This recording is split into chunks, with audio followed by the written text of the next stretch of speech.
Hello छात्रों, आज science में हम लोग रासायनिक अभिक्रिया तथा समीकरण यानी क्लास 10th का पहला चैप्टर है। केमिस्ट्री में पहला चैप्टर रासायनिक अभिक्रियाएं तथा समीकरण, केमिकल रिएक्शन एंड इक्वेशन। सबसे पहले हम लोग जानेंगे कि रासायनिक अभिक्रिया क्या है। जब दो या दो से अधिक पदार्थ आपस में मिलकर नए गुणधर्म वाले पदार्थ का निर्माण करते हैं तो उसे हम लोग रासायनिक अभिक्रिया कहते हैं। जैसे एग्जाम्पल में हम लिए हैं हाइड्रोजन और क्लोरीन। ये जब ये आपस में अभिक्रिया करेगा आपस में तो ये बन जाएगा HCl, हाइड्रोक्लोरिक अम्ल। यहाँ हम क्या किए हैं कि बैलेंस किए हैं कि हाइड्रोजन के 2 परमाणु, क्लोरीन के 2 परमाणु। जब यहाँ इधर प्रोडक्ट में बनेगा तो HCl बन जाएगा, तो इसका भी 2 हम बैलेंस किए हैं। सबसे पहले हम लोग जानेंगे कि इसमें 2 भाग हो जाता है, अभिकारक तथा उत्पाद। नेक्स्ट में है कि अभिकारक क्या है। ऐसे पदार्थ जो किसी भी रासायनिक अभिक्रिया में भाग लेते हैं अभिकारक कहते हैं। उदाहरण में हाइड्रोजन और क्लोरीन अभिकारक है। नेक्स्ट में जो बनेगा, इससे बना है, उसे हम प्रोडक्ट यानी उत्पाद कहते हैं। नेक्स्ट का है कि उत्पाद क्या है। ऐसा पदार्थ जिनका निर्माण रासायनिक अभिक्रिया में होता है उत्पाद कहलाता है। ये एग्जाम्पल हम लिए हैं यहाँ कि मैग्नीशियम और ऑक्सीजन जब बनता है, रिएक्शन आपस में करता है तो ये मैग्नीशियम ऑक्साइड बनता है। यहाँ हम इसका भी बैलेंस करेंगे, ऑक्सीजन के 2 परमाणु और इधर मैग्नीशियम के 2। जब इधर आएगा तो दोनों का बैलेंस करेंगे तो यहाँ हो जाएगा 2 और यहाँ भी हो जाएगा क्या 2। नेक्स्ट में हम लोग कैसे समझेंगे कि रासायनिक अभिक्रिया हुई है, तो इसके लिए 4 शर्त है। पहला, अवस्था में परिवर्तन। अगर मान लीजिए ठोस है तो द्रव हो जाएगा, या द्रव है तो क्या हो जाएगा, ठोस हो जाएगा। दूसरा है रंग में परिवर्तन। अगर लाल मान लीजिए रंग है तो जब रिएक्शन हो जाएगा तो हो सकता है हरा हो जाए।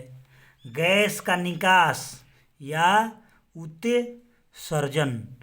चौथा में है तापमान में परिवर्तन।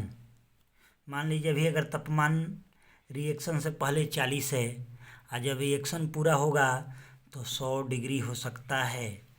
नेक्स्ट में हम लोग देखेंगे रासायनिक अभिक्रिया के प्रकार, यानी रासायनिक अभिक्रिया को कितने वर्ग में बांटा गया है। तो रासायनिक अभिक्रिया को मुख्यतः 5 प्रकार में बांटा गया है। पहला में संयोजन अभिक्रिया, वियोजन अभिक्रिया, विस्थापन अभिक्रिया, द्विविस्थापन अभिक्रिया, रेडॉक्स अभिक्रिया, जिसे अपचयन या उपचयन भी कहते हैं।